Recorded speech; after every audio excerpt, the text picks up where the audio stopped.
Muy buenas tardes con todos. Damos inicio a esta tercera edición de nuestro programa de entrevistas en vivo. Contamos con la extraordinaria presencia del doctor Jorge Domínguez. Nos acompaña en la conducción la doctora Elena del Carmen, a quien doy pase para iniciar esta actividad. Adelante, doctora. Muchas gracias. Reitero las buenas noches a todos. Como bien se ha referido, contamos en la sala con la grata presencia del doctor en ciencias Jorge Juan Domínguez Menéndez. El doctor, como antes decía, es doctor en Ciencias de la Educación, máster en Ciencias de la Educación Superior y licenciado en Historia General, títulos obtenidos por la Universidad de La Habana. Actualmente es docente de la Universidad Regional Autónoma de los Andes, Ecuador.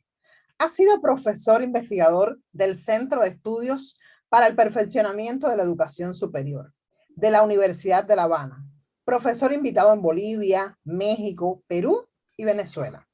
Coordinador del Comité Académico de la Maestría en Ciencias de la Educación Superior que imparte el CEPES de la Universidad de La Habana. Miembro de tribunales de defensa de tesis de pregrado, maestrías y doctorados en Cuba, Bolivia, Ecuador, México, Perú y Venezuela. Miembro además del comité editorial y árbitro de la revista Congreso Universitario del Ministerio de Educación Superior de Cuba. Miembro del Consejo Editorial de la Revista Cubana de Educación Superior. Árbitro de las revistas Educación Universitaria de la Universidad Veracruzana, México, y miembro del Consejo Asesor Internacional de la revista La Política y Administración Universitaria de la Universidad de 3 de Febrero de Argentina. Durante el conversatorio que sostendremos con el doctor, el público que nos escucha podrá ir elaborando preguntas para una vez finalizada la intervención del doctor, se las puedan realizar. Por tanto, reiteramos la bienvenida al doctor, me place mucho, un doctor en ciencia cubano, Jorge Juan Domínguez Menéndez, y les reiteramos que es un placer inmenso contar con usted, por lo que quisiéramos conocer desde cuándo comienza a manifestarse la investigación científica en Cuba. Buenas noches y muchas gracias, doctora Elena del Carmen Medina. Es un placer estar con ustedes, con el Centro de Estudios sobre Educación Superior de Perú, país al que tengo también grandes afectos por mis estancias allá, y le agradecemos a la doctora Lourdes Leiva también la oportunidad y a todos los que trabajan en ese centro, que sabemos que tienen un papel importante en la formación de los profesionales y sobre todo en el área de investigación. Bueno, le comento que en Cuba, dando respuesta a su pregunta, que en Cuba la investigación se remonta incluso al siglo XVIII. Ahí está muy vinculado, por supuesto, con lo que es ya el surgimiento o sustentación del criollismo y casi en los albores de la nacionalidad cubana. Por tanto, son cubanos ya los que empiezan a investigar en Cuba en el siglo XVIII. Está, bueno, por supuesto, un área importante en esa formación de la nacionalidad, que es la educación, y está José Agustín Caballero, que habla sobre los métodos de educación, investiga sobre los métodos de investigación para lograr introducir la ciencia de la educación desde el punto de vista de la investigación, de carácter práctico, y salir de los cánones españoles de la época que eran muy rígidos. Hay estudios también, investigaciones de Francisco Arango y Parreño en todo lo que tiene que ver con la economía, en las ciencias naturales, Tomás Romay, un destacado investigador. Ya en el siglo XIX, bueno, se suma José Ladrujo y Caballero, también investigando en el área de pedagogía, y un eminente médico e investigador, Carlos J. Finlay, que fue el descubridor del transmisor de la fiebre amarilla, el mosquito Aedes aegypti. Y, por supuesto, todo esto tiene unos resultados que impactan y crean un precedente en este sentido. Ya para el siglo XX, bueno, se van a producir también algunas investigaciones. La más destacada creo que es la de Diego Tamayo Figueredo, que es considerado como el padre de la microbiología cubana. Fue discípulo incluso del bacteriólogo francés Louis Pasteur, eminente investigador científico. Y él crea, Diego Tamayo, el Instituto de Vacunación Antirrábica, así como trabaja en diversas vacunas, ¿no? Que en esa época eran necesarias tanto para las personas como para los animales. Y un destacado médico que también se extiende hasta el siglo XX con su hijo, que fue Joaquín Albarrán, nombre que es muy destacado en Cuba, incluso un hospital de Cuba tiene ese nombre.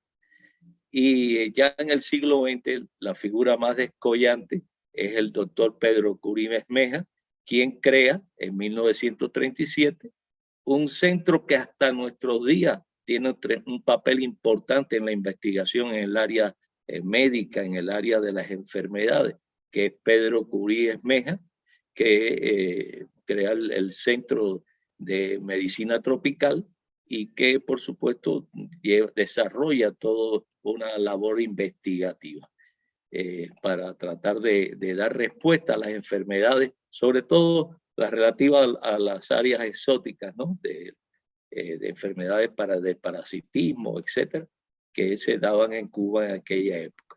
Como pueden ver, si bien los aportes denotan importantes resultados en el área de la investigación científica, pero son aislados, son resultados aislados.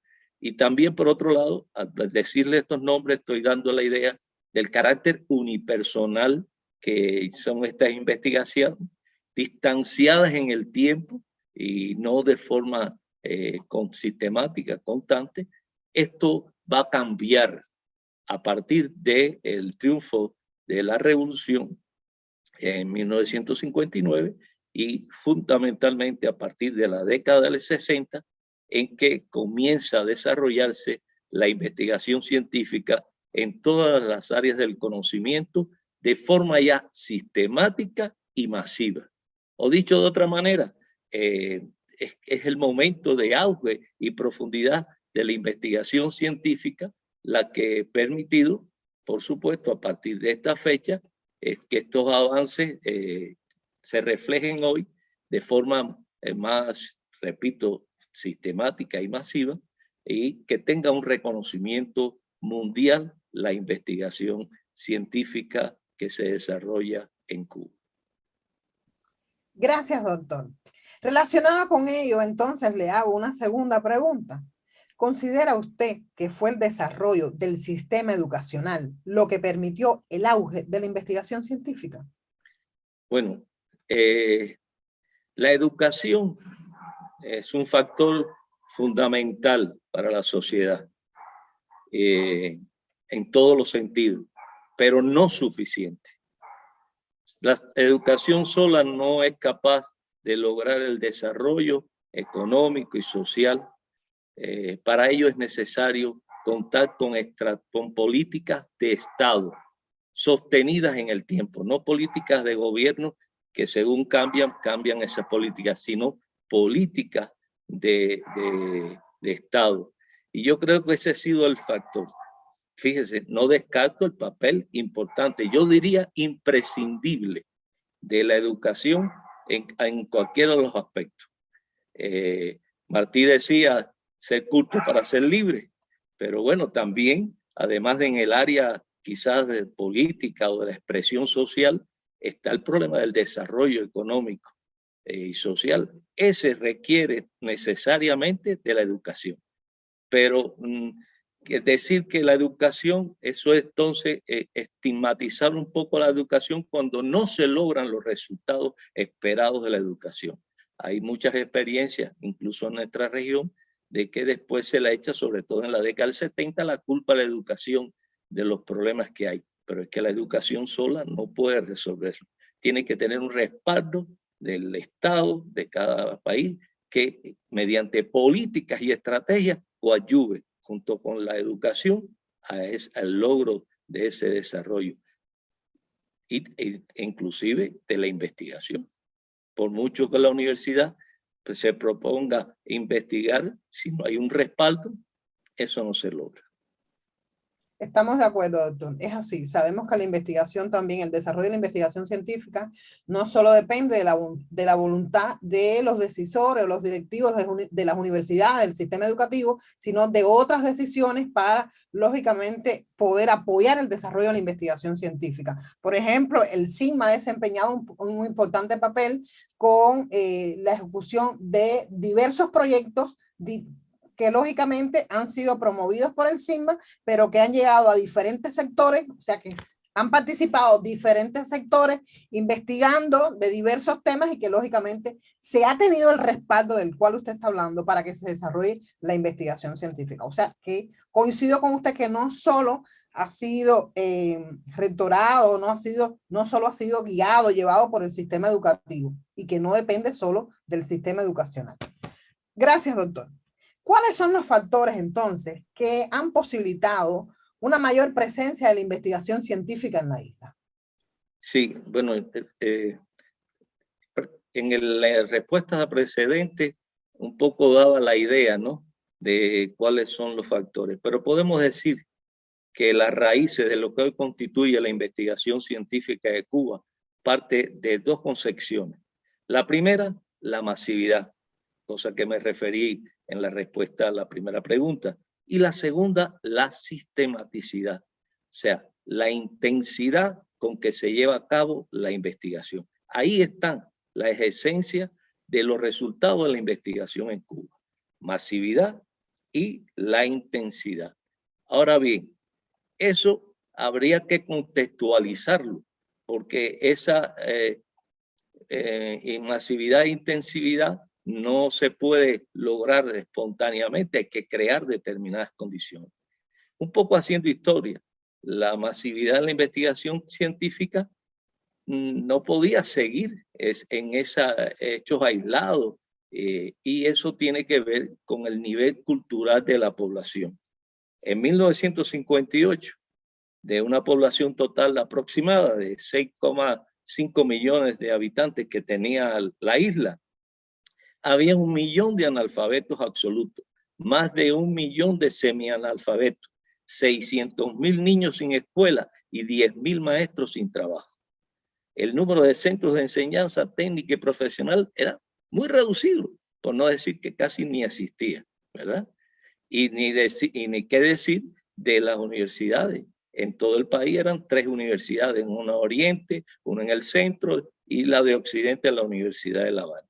Entonces, con 13.000, más o menos, alrededor de 13.000 alumnos, eso nos lleva a comprender de que realmente con esa fuerza no era posible llevar ni la masividad ni la intensividad. Bueno, pues, para poner un ejemplo, la Universidad de La Habana, universidad de la que provengo, solo ella tiene en lo que es el área de pregrado casi 20.000 estudiantes. Solamente esa universidad. Y si vamos a la Universidad Central de la Villa, es una señora universidad que tiene todas las áreas del conocimiento. Entonces, esas condiciones evidentemente no propiciaban esa idea. Es así que entonces hacía falta eso que yo digo, un impulso a la educación, un apoyo, como usted bien señala, a la educación. En el año 1960, un año después del triunfo de la revolución, Fidel Castro, entonces primer ministro del gobierno, expresaba, y cito, el futuro del país tiene que ser necesariamente un futuro de hombres de ciencia, un futuro de hombres de pensamiento, porque precisamente es lo que estamos sembrando. Fin de la cita. Por tanto, él veía la ciencia como una riqueza a la cual la población en su mayoría no había tenido acceso, pero para ello se requería de esa masa profesionales que en las diferentes áreas del conocimiento posibilitara eso que hoy existe en Cuba en cuanto a la investigación. Y ahí vamos al tema de la masividad. Esa masividad, ¿cuándo comienza? Porque todo es como una escalera, no se puede saltar del piso hacia el techo sin tener una escalera por paso, ¿verdad? Y esa masividad se comienza a lograr con la realización en 1961 de la campaña de alfabetización, que permitió lograr que Cuba se convirtiera en el primer país de América libre de analfabetismo, a lo que le siguió declarar como obligatoria para los niños, los adolescentes, la enseñanza hasta 6º grado.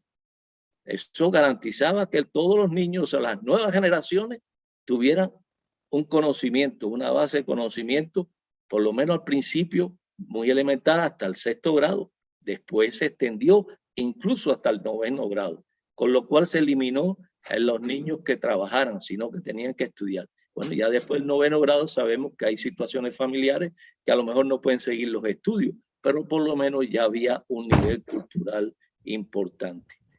Esto conllevó ampliar las instituciones escolares en todo el país y sobre todo en el bachillerato, porque ya llegaban una mayor cantidad de niños y adolescentes, de adolescentes en este caso, a lo que era el bachillerato. En Cuba se le llama preuniversitario. Y que de esas 3 universidades no era suficiente y por tanto se hizo necesario crear más universidades a todo lo largo y ancho de la isla de Cuba. Y junto a esto, todo un sistema de plan de beca, porque económicamente muchas familias no podían, aunque quisieran que sus hijos estudiaran, y se creó un plan de beca, creando edificios que se utilizaron como edificios para alojar gratuitamente a los estudiantes. Y bueno, esto fue propiciando esos elementos que decimos de masividad. Pero masividad tiene que ir acompañada de calidad, porque si no, la masividad se vuelve nula. La masividad tiene que tener una correspondencia con la calidad. Y eso pues dio lugar a que los profesores se tuvieran que superar, que muchos tuvieran que viajar al extranjero para incluso, a falta de doctores en Cuba y de máster, hacer su maestría y su doctorado en el extranjero. Pero también muchos jóvenes fueron a estudiar al extranjero. O sea, se desarrolló una formación de miles de jóvenes en universidades europeas y asiáticas que fue creando las condiciones para la masa profesional que se requiere para esa masividad y bueno, después diríamos la intensividad de la investigación. Ante esas coyunturas ya fue necesario, y es ahí un elemento importante porque es una decisión de Estado, no es de las universidades, el crear y promulgar una política educativa con ese alcance de Estado que permitiera en el tiempo que se cumplimentara esa política, aunque con sus correspondientes rectificaciones, arreglos, para adecuarla a cada momento y a cada necesidad. Toda esta decisión de un gobierno fue lo que posibilitó transitar con éxito en la calidad de la educación en los distintos niveles. Con ese desarrollo que se logra alcanzar desde la inicial hasta la superior, y esta última tanto en el número de universidades a las que me referí, pero también al incremento sustancial de la matrícula y también el incremento de las disciplinas, porque se incrementaron las disciplinas.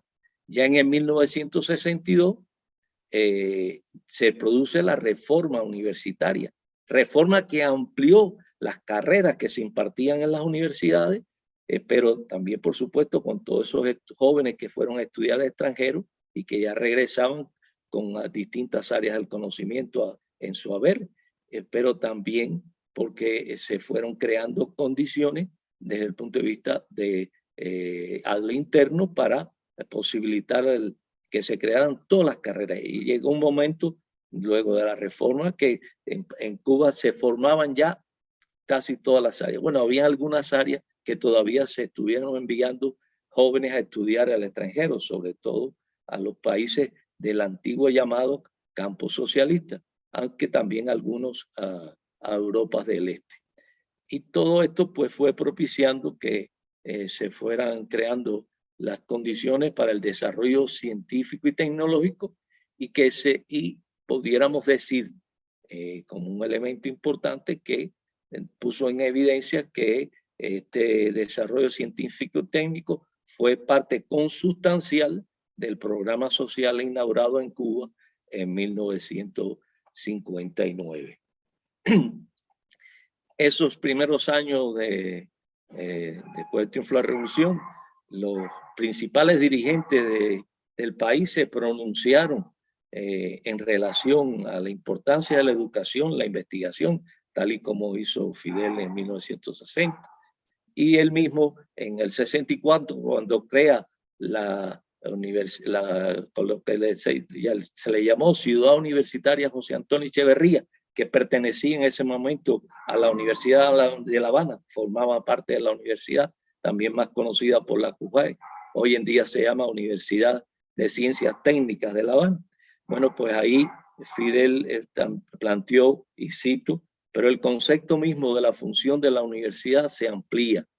Es que el concepto de universidad tiene que entrañar la investigación, pero no la investigación que se hace solamente en un aula o en un laboratorio, sino la investigación que hay que realizar a lo ancho y largo de la isla, la investigación que hay que realizar en la calle. El propio Che, Ernesto Guevara, Che, quien se desempeñaba como ministro de Industria en aquellos años, sostenía que, cito, la base de un desarrollo impetuoso en los años futuros debe fundamentarse en una ciencia cada vez más desarrollada. O sea, la comprensión, y aquí está eso que hablamos, dando respuesta a su pregunta, de que en la educación es necesaria, imprescindible, pero no suficiente, está el acompañamiento. Ese acompañamiento es claro, que tiene que partir de un concepto, un criterio, una idea bien clara del papel que juega la educación y que juega la ciencia para lograr el desarrollo del país. Un paso importante de una institución que incluso se remonta a la época de la colonia española, pero aquí ahora con una nueva visión, fue la creación, se fundó nuevamente, que desapareció en 1962, la Academia de Ciencias de Cuba, que fue una impulsora de todo el proceso de ciencia, de investigación, incluso propició un área importante en aquellos momentos, dada la insalubridad y las condiciones de la salud que existía en el país, de 13 institutos científicos nacionales subordinados al Ministerio de Salud Pública creado. Esto ya se produce en 1965. Pero junto a esto ya empieza a materializarse esa idea inicial de que el futuro de Cuba tiene que ser un futuro de hombres de ciencia, y se empiezan a crear centros importantes. Uno de ellos, considerado uno de los más importantes hasta nuestros días, el Centro Nacional de Investigaciones Científicas, más conocido por CENI, por sus siglas, el CENI, que se dedicó a investigaciones en casi todos los campos, en la química, la biología, la bioquímica, y ahí participaron físicos, matemáticos, médicos, ingenieros, mecánicos, en fin, una participación masiva. Inicialmente este centro se subordinó a la Universidad de La Habana. Recordemos que solo habían 3 universidades, entonces no era posible en ese momento. En la medida que se fueron creando, también surgieron centros semejantes en todo el país. Pero miren una característica que también ha tenido la investigación en Cuba, y ha sido, sin tener el concepto definido, no era esa época para definir ese concepto, pero ya desde esa época era multidisciplinario y en algunos momentos, algunos espacios transdisciplinarios. Bueno, yo le puedo contar el CEPES, el Centro de Estudio para el Perfeccionamiento de la Educación Superior. Ahí habían psicólogos, habían pedagogos, habían historiadores, aunque después hicimos maestría, doctorado, pero en nuestra formación inicial era esa, habían químicos, matemáticos, y eso le da una fortaleza tremenda a cualquier investigación. Ese abordaje desde lo multidisciplinario fortalece, y esa fue una política desde el principio, con el propio CENI, que fue el primer centro de fuerza en la investigación que se creó, que estuvo presente, y creo que es uno de los factores del éxito a la larga, y que después el desarrollo de la ciencia demostró que y de la propia educación y de la investigación, de la necesidad, y más todavía hoy que las complejidades son tan grandes que hay que tener en cuenta todos los factores, los económicos, pero también los biológicos, los del medio ambiente, todo influye. Entonces, pero ya desde esa época había esa consideración sin haberla sustentado teóricamente en ningún momento. Bueno, se crearon otros centros y por supuesto centros vinculados a la alimentación, el de ciencia animal, más conocido por el ICA, el CENSA de sanidad vegetal y luego con los años también animal, el Instituto de Ciencias Agrícolas, el Pasto y Forraje, estoy en Matanza, con el auge de una de las nuevas universidades creada con la revolución, la Universidad de Matanza, empezó a desarrollar y todo esto, y también crearon equipos de investigación agrícola, etc.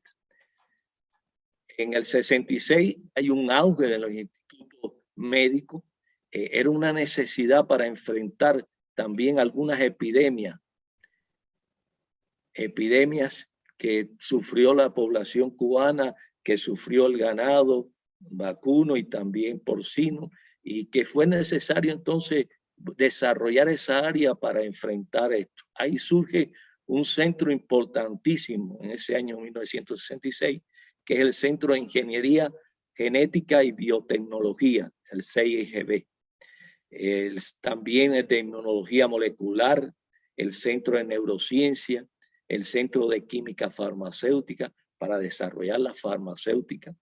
Y entonces ya estamos viendo un elemento de mayor fuerza en la investigación que contribuyó al desarrollo de la investigación, que ya no solo era en la universidad, no, ya los ministerios, las instituciones tenían sus centros de investigación, pero muy interrelacionados con la universidad.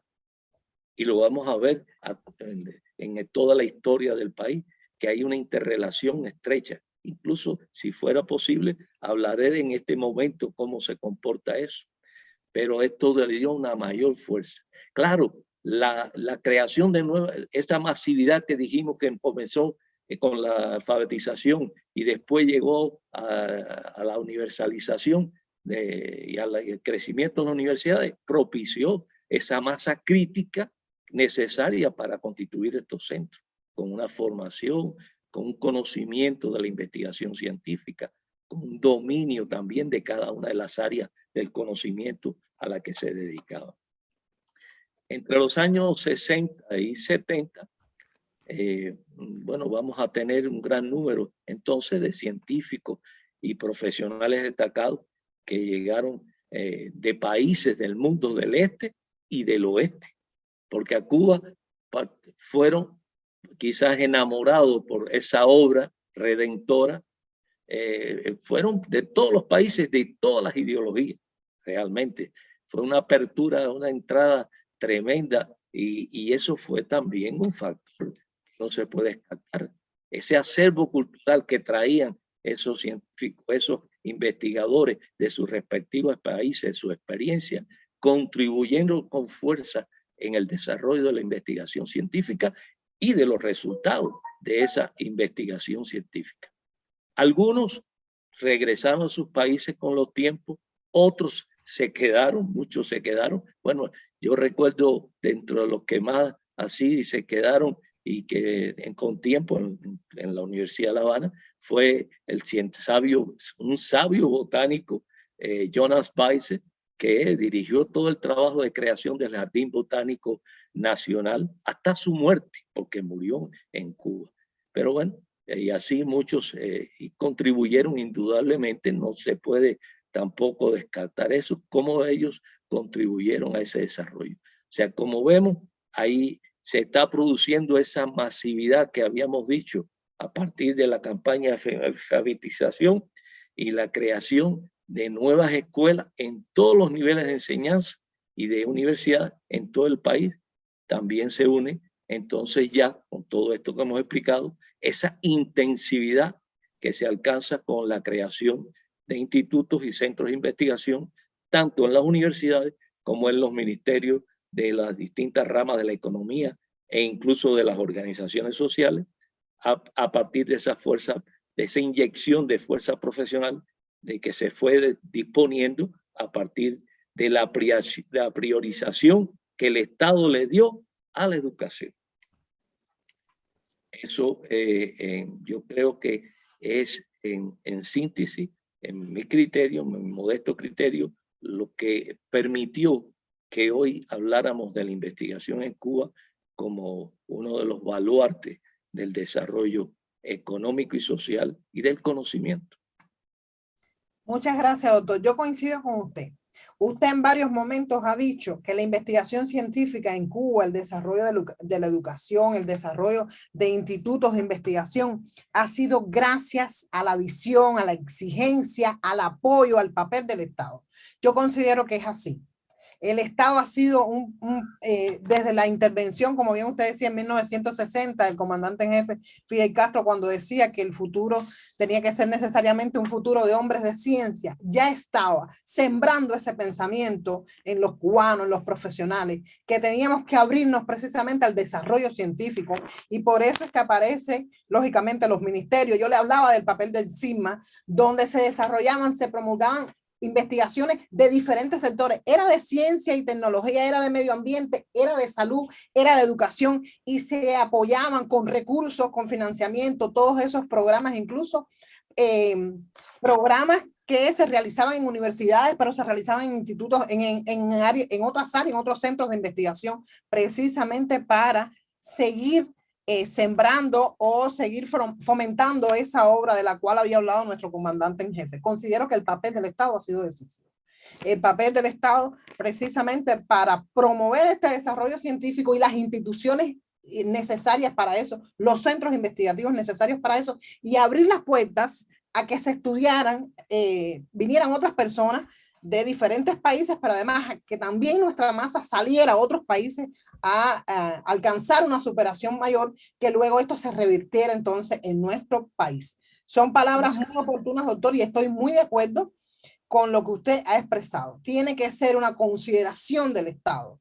El Estado tiene que, lógicamente, sembrar ese pensamiento y poder brindar los recursos necesarios para que se desarrolle instituciones, centros de investigación, y lógicamente las personas alcancen otros niveles en la investigación científica. Gracias, doctor, por esa respuesta tan atinada. Pues le pregunto entonces, ¿cómo se manifestaron en las universidades cubanas las acciones dirigidas a potenciar la investigación científica? Sí, la universidad tuvo un cambio sustancial, influido por todo esto que hemos referido. La universidad se fue transformando. La universidad en Cuba tiene una historia de participación muy fuerte.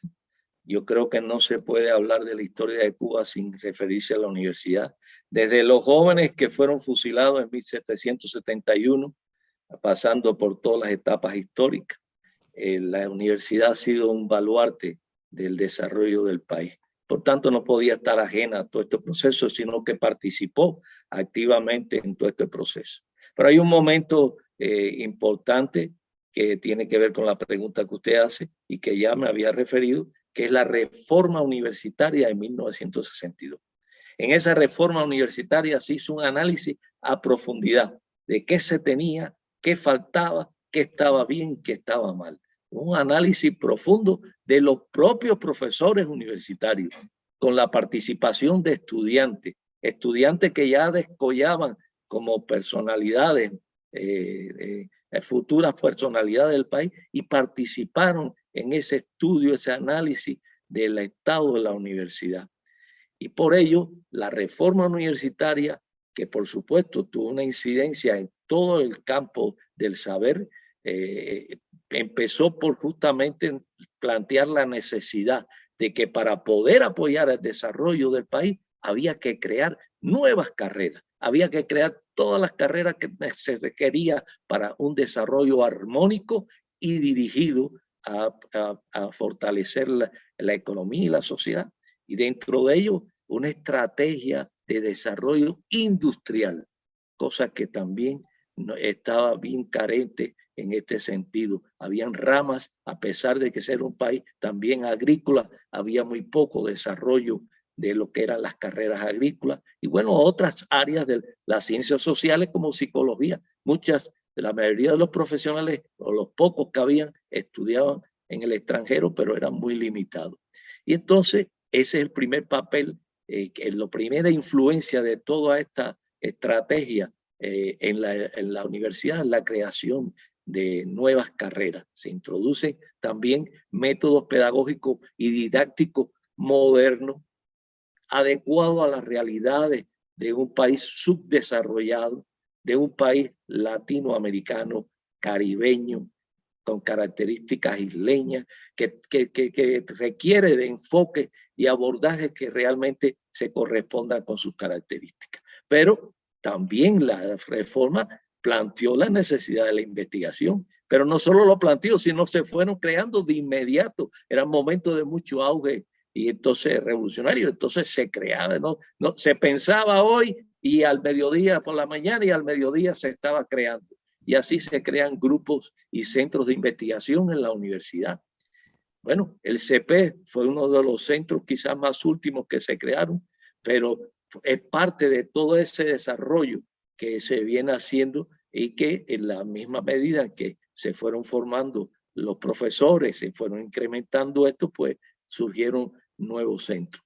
Ahí se impulsa entonces en las universidades existentes y después, según se fueron creando en el resto, estudios humanísticos de los cuales carecíamos, humanísticos y sociales, vinculados con la realidad, para dar respuesta a la realidad. O sea, realmente desde la reforma universitaria, un elemento también que demuestra la visión de los que participaron en la reforma, y es que no se descartaban las investigaciones naturales, no se descartaba las investigaciones que quizás no tuvieran una posibilidad de resultados inmediatos o que tuvieran un efecto directo, pero a la vez sí se dio mucho apoyo a aquellas que lograban mejorar, transformar la sociedad. Pero se mantuvo. Hoy por hoy sabemos que no se puede descuidar ningún tipo de investigación, que no solo podemos investigar lo que pueden ser aplicadas de inmediato, porque hay otras que si bien no se pueden aplicar de inmediato, son la base para que poder desarrollar esas otras investigaciones aplicadas.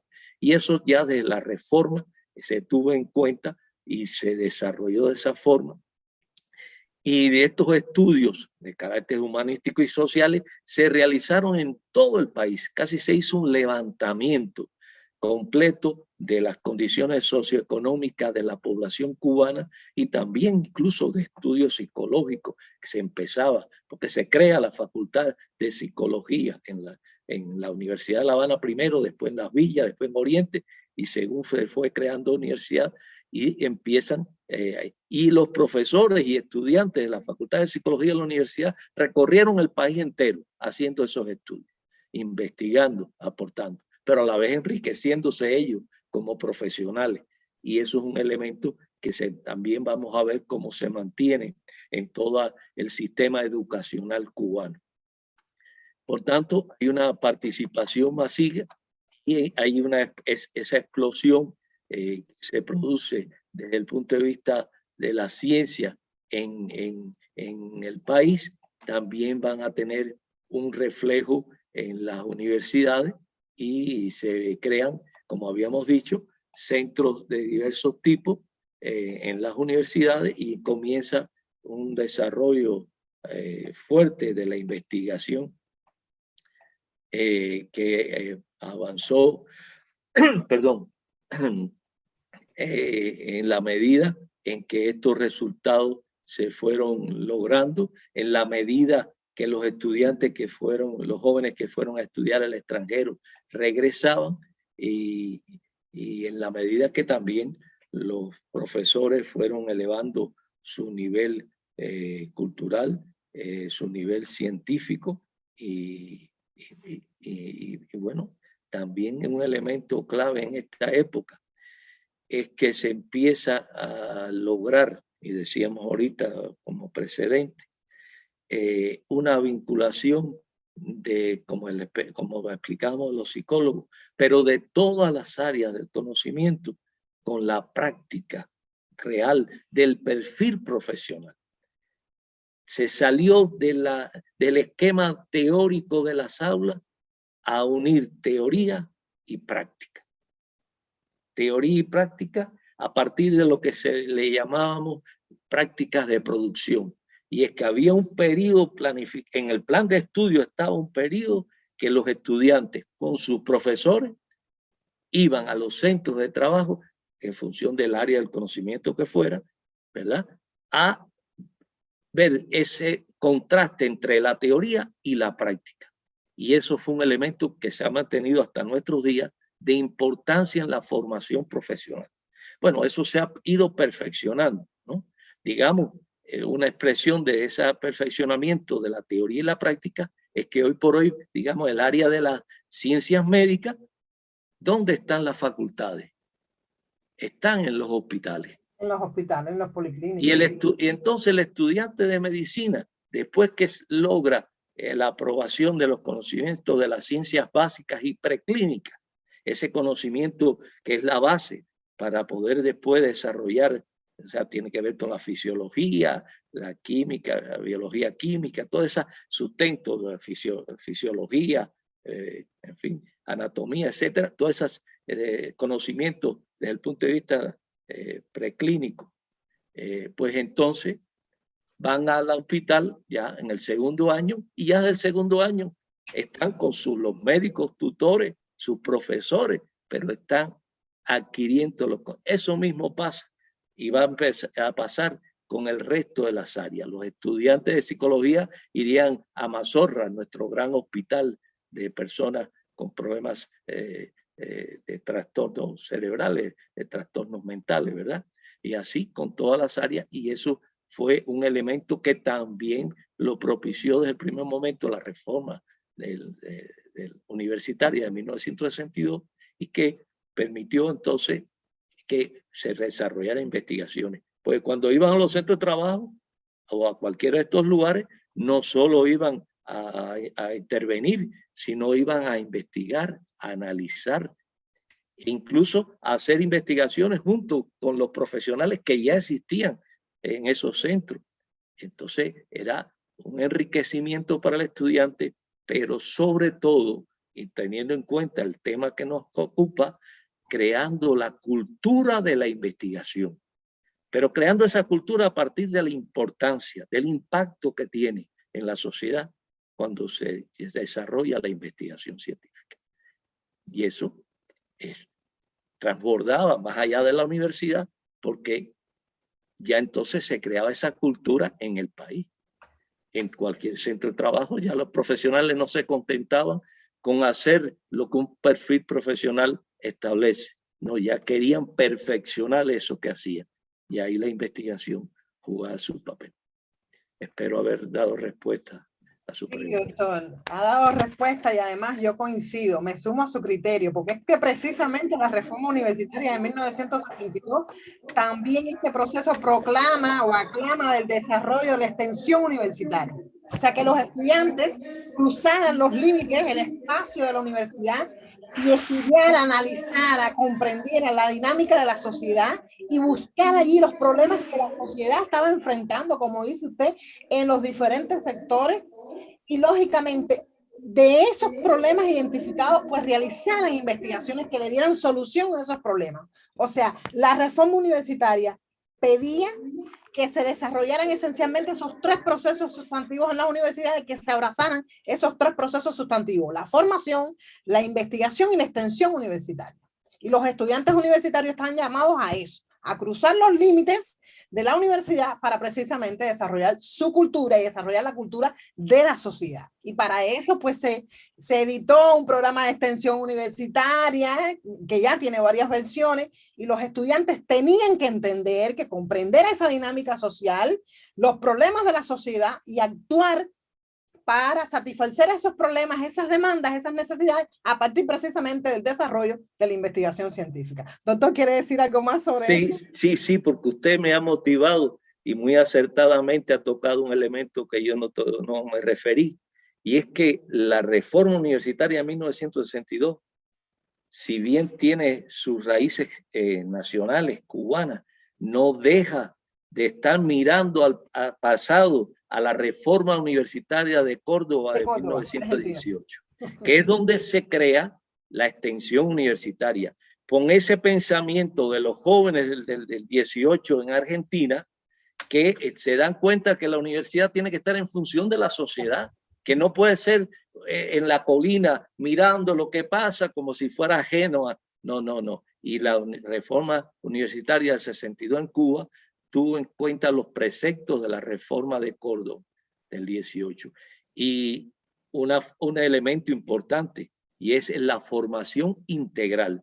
No solo tienes que ser un buen profesional, tienes que tener una cultura general, tienes que hacer deporte, o sea, esa integralidad que debe tener el ser humano estaba presente en la reforma de Córdoba, se va a retomar en la reforma universitaria del 62. Gracias, doctor. Gracias.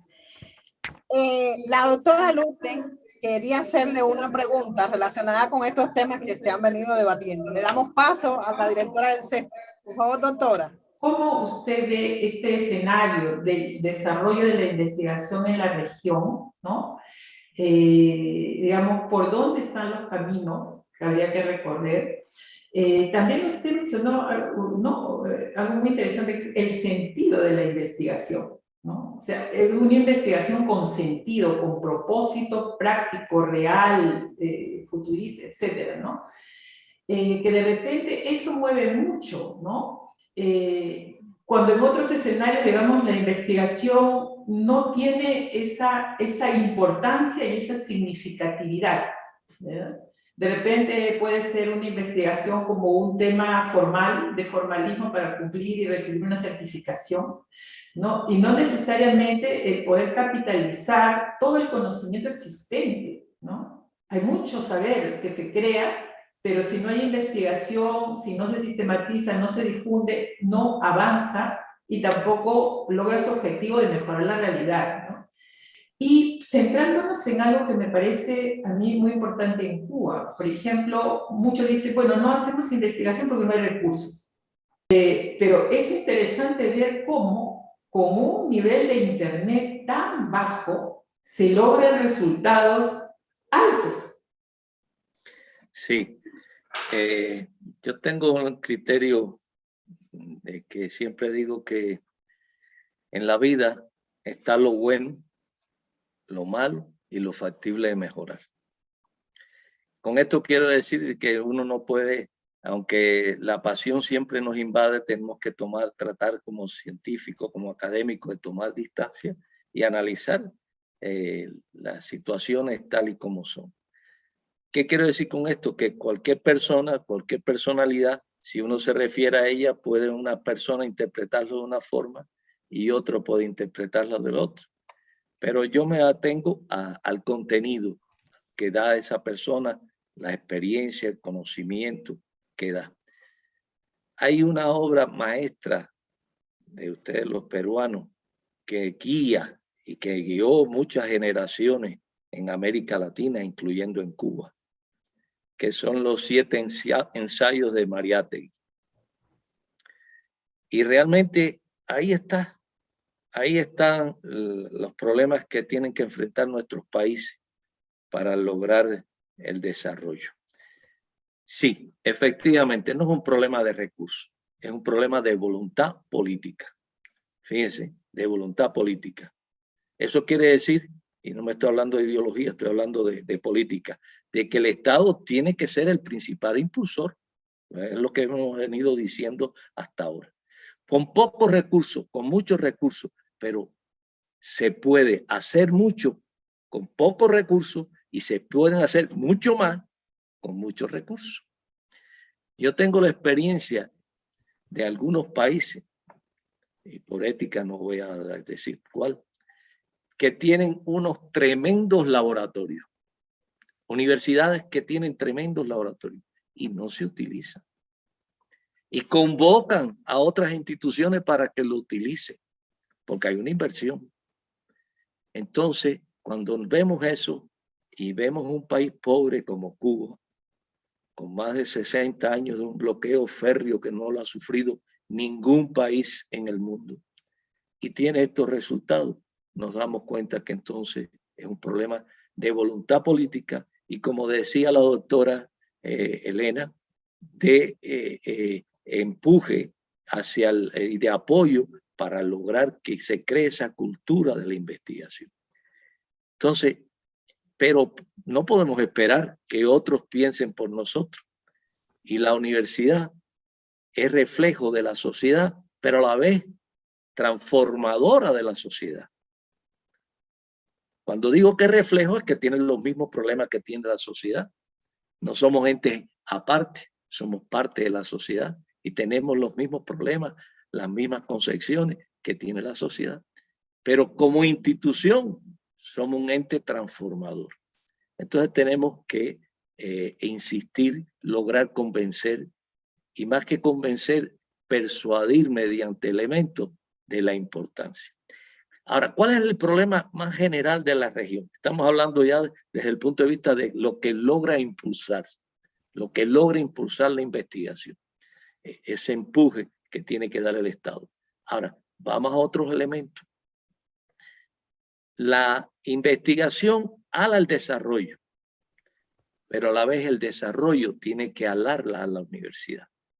En otros términos, la ciencia aporta a la economía, pero la economía y la sociedad en su conjunto tiene que tener la comprensión de la importancia de la ciencia.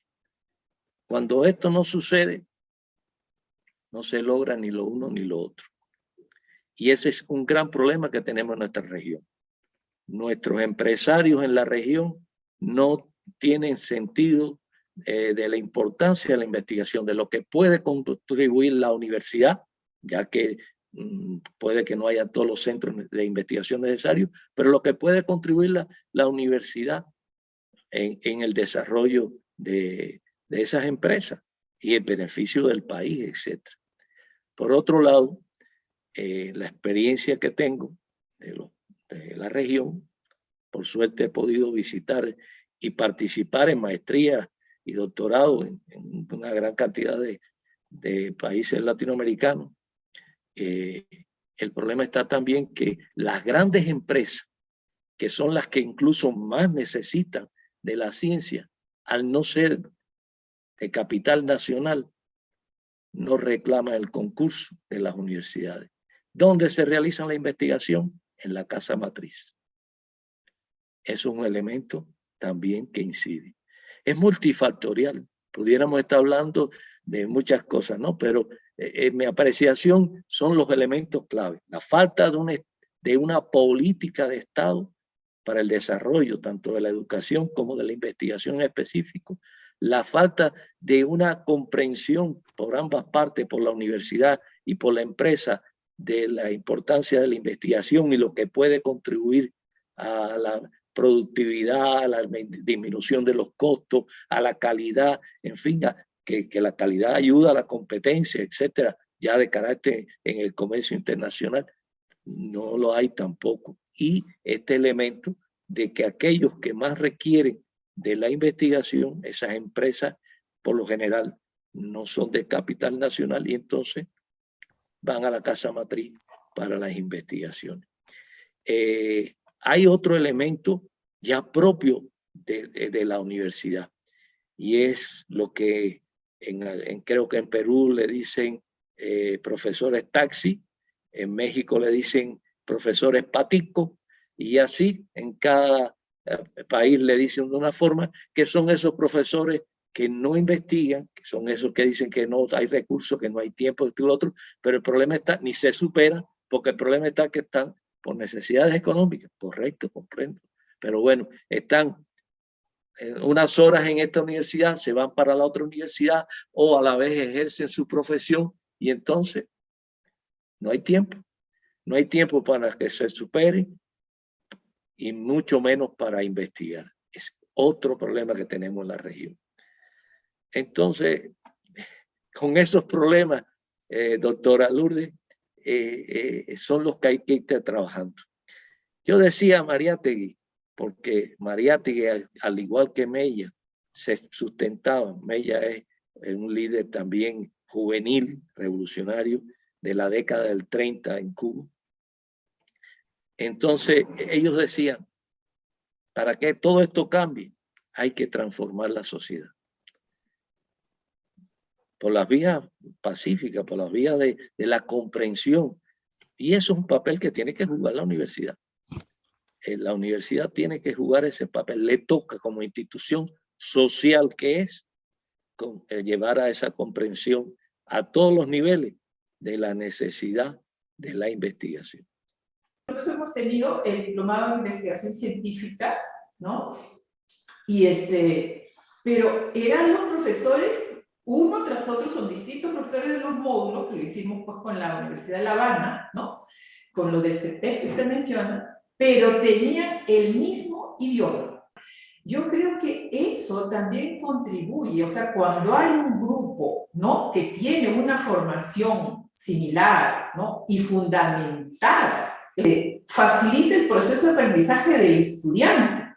Porque puede ser que yo, como estudiante, escucho al profesor A, pero luego cuando me toca el profesor B, pensaba totalmente distinto al profesor A.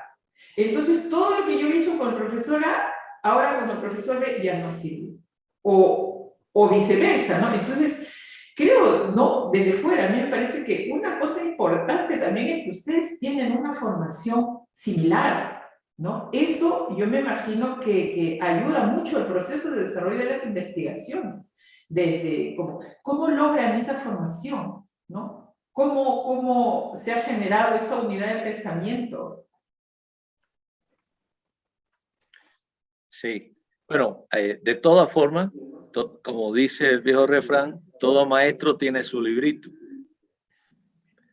Es verdad que tenemos una formación, eso tiene que ver cómo se ha desarrollado la investigación científica en las universidades cubanas,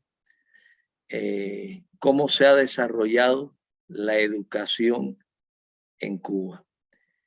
Y quizás no todos tengamos las mismas posiciones, porque en el CEPES las discusiones son violentas, son fuertes, porque tenemos criterios, porque la diversidad de criterios es lo que da el acercamiento a la verdad, porque cada uno de nosotros tenemos parte de la verdad, pero no la verdad absoluta. Y esa diferencia de criterios que se da, evidentemente, está presente en los profesionales cubanos, porque es el elemento de luz, el elemento que nos alcanza. Ahora, ¿qué es lo que pasa? Para dar respuesta a lo que usted planteaba. Y es que la educación superior cubana, como decíamos al principio, era muy incipiente. Y cuando se empieza a crear esa educación cubana, se crea con una red de instituciones que el Estado está creando y que, por supuesto, la política educacional que decíamos que era necesaria, esa política de Estado, marca pauta. Las universidades, los decanos, por ejemplo, podían cambiar el 20% de lo que era el programa de estudio de cada carrera. O sea, que había la posibilidad de decir, no, esta parte no se aviene con las características de este territorio. O sea, había esa posibilidad, pero había una línea fundamental a seguir por todas las universidades en ese sentido. Eso que ya desde el principio se da en la universidad cubana, por esas características que eran solo 3 y las que se crean con ya bajo esa política educacional del Estado, por supuesto va a ayudar a esto. Y un punto importantísimo, clave, y que guarda relación con la investigación científica, es la creación en 1976 del Ministerio de Educación Superior. Pero es un Ministerio de Educación Superior con determinadas características. En primer lugar, tiene universidades adscritas a él. Cuando digo adscritas, digo que atienden no solo desde el punto de vista académico, sino desde el punto de vista administrativo. Pero tiene universidades que no responden a él desde el punto de vista administrativo, pero sí metodológico. Y aquí viene el punto clave.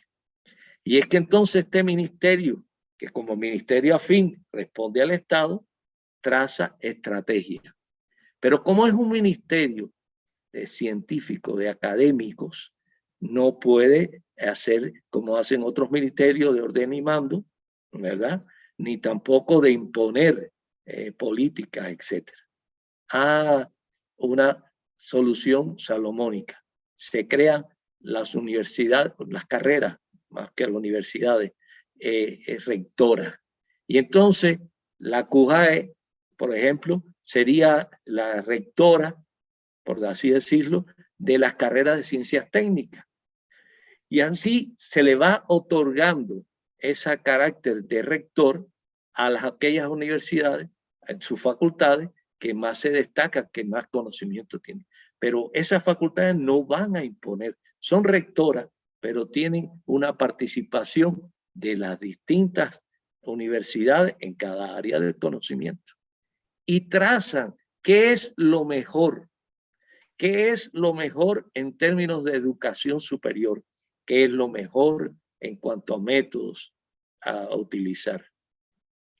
Y por supuesto, eso después ya se irradia a todas las universidades, porque lo aprueba no la facultad o la carrera rectora de tal universidad, no, es porque se colegia con todos los representantes dirigidos por esta carrera rectora de esa universidad, porque es la que más experiencia tiene. Al principio, casi toda la rectoría recaía en la Universidad de La Habana, pero después las otras universidades, ya no las Villa o Oriente, que son las otras dos grandísimas universidades cubanas, sino incluso otras que surgieron después de la revolución en la década del 70, 80, van a convertirse también por su propio desarrollo. Por ejemplo, el Instituto Minero Metalúrgico, Universidad Minero Metalúrgica de Moa, que atiende todo lo que es los minerales, etcétera, se convirtió en la rectora de esa especialidad. Entonces, pero fíjese que no tampoco es un esquema cerrado. Yo no pudiera decirle por qué letra va, pero la educación superior cubana ha tenido momentos de cambios, momentos de perfeccionamiento. Se le llama por las letras A, B, C, D. Bueno, yo lo dejé que estaba por la D prima. No sé ya si está más para allá la E, la F, pero yo lo dejé en Cuba en el año 2015 en la D prima. Y eso quiere decir de que no es un esquema lineal, sino que la universidad está en constante cambio, se perfecciona a sí misma, más allá de que la sociedad también hace crítica, porque como hay, y es un elemento también que en algún momento apuntaré, como hay ese vínculo entre la universidad y la empresa, la universidad y la sociedad, pues entonces la crítica llega directo, ya no solo del Estado, no, llega de la sociedad en general, y llega y hay que perfeccionar eso. Hay todo un trabajo de seguimiento a los graduados, como hay en muchos países del mundo, seguimiento a los graduados, pero no solo para ver si es un gran dirigente, un seguimiento para perfeccionar a la universidad. Y en ese seguimiento, pues ellos se pronuncian y ven cuáles son las carencias que tienen los profesionales que graduamos en las universidades cubanas. Por supuesto, al principio tendrá muchas carencias, porque por mucho que nos acerquemos con la práctica de producción a combinar la teoría con la práctica, de todas formas no es tan sistemática ni con tanto tiempo como para que puedan asimilar todo lo que la práctica proporciona. Pero cada vez se acerca más la formación. Recuerdo, por ejemplo, un elemento importante, simple, porque si lo vienen a ver es simple, pero importante en la formación de un profesional. Y es que en la CUJAE se le hablaba que los arquitectos tenían mucho conocimiento, los ingenieros civiles mucho conocimiento, pero no sabían poner un ladrillo sobre otro. Bueno, ¿cómo usted va a dirigir a obrero si no sabe poner un ladrillo sobre otro? Entonces se incluyó. Claro, llegan límites, porque si no, las carreras se extienden más allá de lo prudencial. Y hay elementos también de costo-beneficio, porque la universidad, aunque es una institución social, no es una institución rentable, económica, ni donde tenga que haber, pero tiene que tener una lógica de costo-beneficio. Entonces, bueno, hay que poner límite a eso. Pero, le repito, eso desde el punto de vista, ese Ministerio de Educación Superior que se crea en el 76, 1976, va a ser el ente rector de la metodología, o sea, para dirigir metodológicamente la educación superior cubana. Y la dirige bajo estos mecanismos que le dije y otros más, como es, bueno, nosotros le decíamos el Consejo de los Viejos. El nombre era el Consejo de los Sabios, pero como para ser sabio por lo general hay que ser viejo, entonces nosotros los cubanos que decíamos a la doctora Carmen el cubaneo, siempre entonces decíamos el Consejo de los Viejos. Y ahí estaba, y el ministro oía, empezando por Vecino Alegre, que fue el primer ministro y que estuvo muchos años de ministro de Educación Superior. Oía lo que decían ellos, pero también se retroalimentaba de la sociedad. O sea que sí, es verdad que tenemos esa formación desde el punto de vista de metodología de la investigación, por supuesto. En metodología de investigación, salvo algunas áreas que tienen sus diferencias, medicina o ciencias técnicas, pero aún así, desde el punto de vista vertical de la formación, todos desde el punto de vista metodológico tenemos esa concepción de la metodología de investigación que es lo que da el provecho. Es que si no hay, ¿cuál es el quid de la cosa? Y es que cuando se habla de la investigación científica, ¿cuál es la diferencia? Y la diferencia es que tiene método. Y los métodos no pueden ser que yo creo esto y yo creo lo otro, porque entonces deja de ser lo que es la investigación científica. Lo que la caracteriza es que tiene un método, y ese método es lo que le da la veracidad, es lo que le permite contactar la realidad con la teoría y tratar de buscar justamente lo que es y el resultado en esa investigación. Es que yo digo más, es una concepción. No son nombres los de las universidades, es una concepción. Universidad de Ciencias Pedagógicas, Universidad de Ciencias Técnicas, Universidad de Ciencias Médicas o de Ciencias de la Salud. Y tienen un nombre que las identifica, pero lo que antecede a ese nombre, lo que es precisamente Universidad de Ciencias. Porque deben responder, ya lo decíamos, al llamado a la sociedad, a las exigencias de la sociedad, a las demandas de la sociedad y realizar investigaciones que precisamente den solución a esos problemas, investigaciones reales, investigaciones profundas.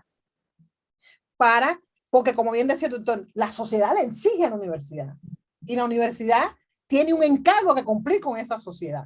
Y entonces en esa relación, pues lógicamente se va desarrollando la investigación científica y los estudiantes tienen que desarrollar su capacidad, sus habilidades científicas. Se trata del desarrollo de una cultura científica a partir de esta relación que existe. Y por eso decía, es concepción, desde ese propio nombre, Universidad de Ciencias Pedagógicas, Universidad de Ciencias Técnicas, Universidad de Ciencias de la Salud. O sea, la ciencia, el desarrollo de la ciencia está previsto desde su propio nombre, desde su propia designación.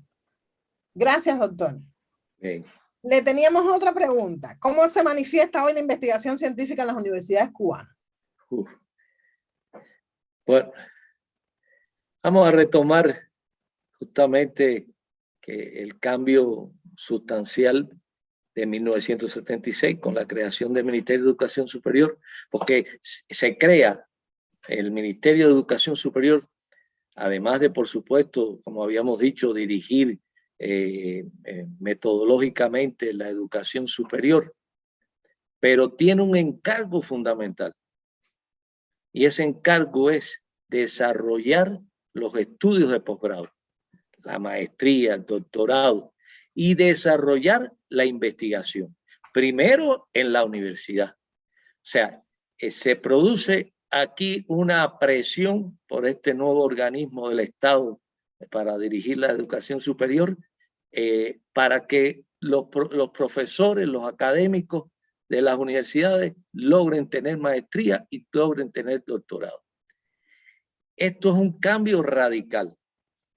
Al principio de la revolución, por un problema de solidaridad ciudadana, por un problema de quitar los estigmas que había en cuanto a las distintas capas de la sociedad, casi se convirtió en un tabú a decir que era licenciado o no lo era. Esto, sin embargo, es que como ya la sociedad, el país, la inmensa mayoría eran o técnicos o profesionales, ya había otros criterios, se había logrado esa cultura. Aquí ya empieza entonces con la creación y con ese encargo que le da el Estado al Ministerio de Educación Superior a potenciar aún más en el seno de la universidad los estudios de posgrado, diplomado, maestría, doctorado y también la investigación.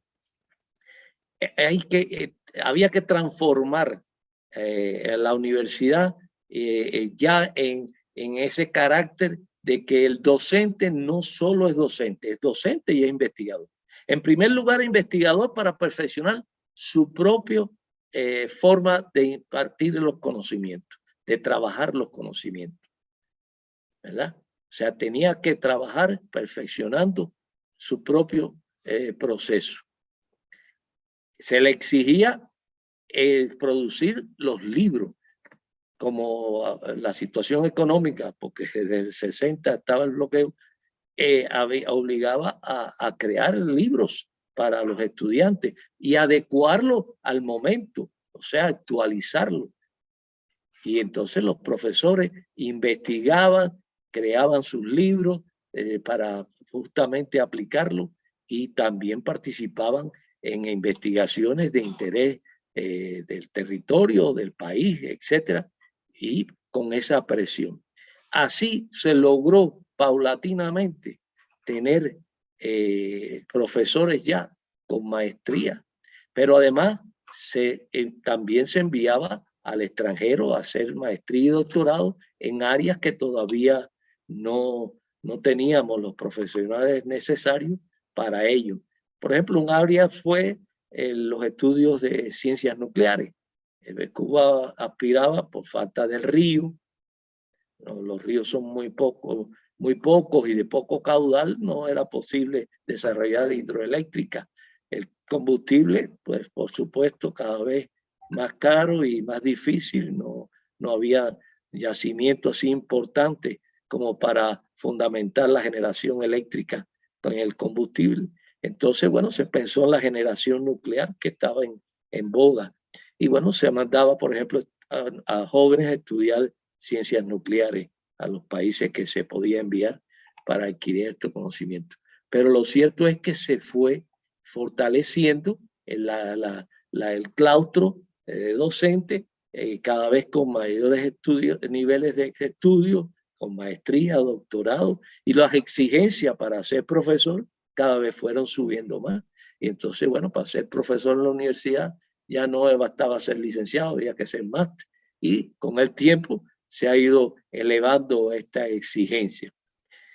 Por tanto, todo este proceso que hemos estado detallando influyó grandemente en el desarrollo de la investigación en la universidad y, como decía, un punto de impulso muy fuerte fue la creación del Ministerio de Educación Superior para priorizar en la universidad. Esto no se quedó en la universidad, porque en la misma medida que la universidad fue desarrollando esa investigación, se fue vinculando con las instituciones y empresas del país, cada una de las universidades en su territorio y a nivel nacional, porque una cosa que se ha planteado acá por la doctora Carmen es la existencia de un ministerio que se ocupa justamente de la ciencia y la tecnología y la innovación. Entonces, el CISMA. Entonces, empezaron a hacerse programas de investigación ya a nivel nacional, programas que tenían que participar las universidades, por supuesto los docentes, como docentes investigadores, además de los centros de investigación ya creado en los años precedentes en las universidades. Todo eso fue un impulso más a que las universidades desarrollaran la investigación no solo hacia adentro, sino hacia afuera, en su vínculo con la sociedad. Ahora, fue tal el auge que tuvo este proceso en las universidades que, para poner un ejemplo, la Universidad de La Habana tuvo que multiplicarse. No nos gustaba nunca decir dividirse, decíamos multiplicarse. Y entonces de la Universidad de La Habana se desprende y se multiplica la universidad lo que es ciencias médicas y se convierte en la Universidad de Ciencias Médicas. Se desprende esa CUJAE y se convierte en la Universidad de Ciencias Técnicas de La Habana. Se desprende lo que eran todas las carreras de ciencias agropecuarias y se crea con todo ese personal, con toda esa institución, la Universidad Agropecuaria de la provincia, porque en aquella época estaba Ciudad Habana y La Habana, entonces era de La Habana, ahora se llama de Mayabeque, que es una nueva provincia de las 14 provincias que tiene el país. Y se empieza a especializar aún más la educación superior. Especializarse en cuanto al área de conocimiento, pero también especializarse en cuanto a la investigación científica. Y eso indudablemente fue un elemento importante en el estímulo a la investigación, al fortalecimiento de la academia y de la investigación. Bueno, mire, para que usted vea que usted decía que todos tenemos criterios más o menos, pero sin embargo en eso hay criterios diferentes. Hemos hablado de la Universidad Central de Las Villas. La importancia, aunque le quitaron medicina, porque medicina pasó al Ministerio de Salud Pública y por eso, pero la Universidad de Las Villas tiene el resto de las áreas del conocimiento que no tiene ya la universidad. Y eso para mí es una fortaleza, porque lo que no piensa el de las ciencias sociales, lo piensa el de las ciencias técnicas. Y como dijimos al principio, ese abordaje multidisciplinario es muy importante y más ahora en la actualidad, por las complejidades del desarrollo. Entonces, pero en ese momento fue un factor importante. Bueno, esta última universidad, bueno, la CUJAE ya se venía construyendo como tal, como ciudad universitaria, pero en el caso de las ciencias agropecuarias se construyó una nueva universitaria en Mayabé, que eso está alrededor de 50 kilómetros de la ciudad de La Habana, en otra provincia, la provincia cercana. Y medicina, bueno, como les decía, utilizó lo que le llamamos las instalaciones de Victoria General de Girón, como las ciencias básicas y preclínicas, y las facultades se fueron para los hospitales. O sea, eso ganó. Realmente hay una ganancia ahí, aunque en el plano ese que decíamos del abordaje, quizás los de la Universidad de La Habana sentimos la ausencia de la CUJAE y los de la CUJAE también la hecho. Ahora, la inclusión, otro aspecto importante en cuanto a la investigación en las universidades fue que ya se crean programas de estudios universitarios para los profesores para lograr que todos dominen. Y ahí viene lo que usted señalaba, doctora Lourdes, la metodología de la investigación. Y asumimos una metodología de la investigación lo más científica posible, lo más exacta posible. No hay nada exacto en el ser humano porque ni nosotros mismos somos perfectos, pero bueno, lo más cercano a esto. Y por eso, desde el punto de vista, si en algo sí tenemos casi toda esa formación es en lo referente a la metodología de la investigación, porque fue la que todos tuvimos que asumir y decir, ya no soy profesor solo, ya soy profesor e investigador. Entonces, eso es una fortaleza. Si bien le decía igualmente que el tener esa ventaja es muy importante de esa metodología en el área docente, porque le da fortaleza, porque las experiencias de uno ayudan al otro. los errores de uno ayuda a que otros no lo cometan. Y como estamos en la misma estructura, pues es muy fácil ver, y como se dice ahora, ver las buenas prácticas, ¿verdad? Las buenas prácticas y asumirlas, pero no asumirlas incondicionalmente, ¿no? Asumirlas críticamente, porque hay que ajustarla al contexto y a las condicionantes. Y aunque, por ejemplo, todos los cubanos somos iguales, pero en Oriente se habla de una forma y se piensa diferente al Occidente. Nosotros decimos que en Oriente cantan, los orientales dicen que lo que cantamos somos nosotros al hablar. Entonces, pero bueno, hay esos puntos de convergencia, esos puntos de convergencia que nos dan mucha fortaleza, nos dan mucha fortaleza. Así es como yo percibo que se logra este impacto en la universidad de todo este trabajo que se viene haciendo sobre la investigación científica y cómo con la creación del ministerio, pues bueno, se empieza ya a desarrollar investigaciones, a incrementarse los centros de investigación en la universidad. Bueno, ahí surge el CP que surge en la década del 80, luego de la creación del Ministerio de Educación Superior. Surge el CP como una necesidad del propio ministerio de darle seguimiento a eso, lo que se viene haciendo, de no quedarnos como que eso está bien, sino investigar también en el área de la educación para cada vez perfeccionar más la educación. Y bueno, los que venimos del CP, que usted lo ha sufrido, doctora Lourdes, pues tenemos esa formación en metodología de investigación que sí que casi nos hace iguales, aunque no realmente no tenemos nuestros puntos de criterio. Lo más interesante que se puede ver en el CP es una discusión en la defensa de un doctorado. Ahí usted se da cuenta que tenemos, a pesar de que tenemos esa formación lineal, pudiéramos decir, hay pensamiento también.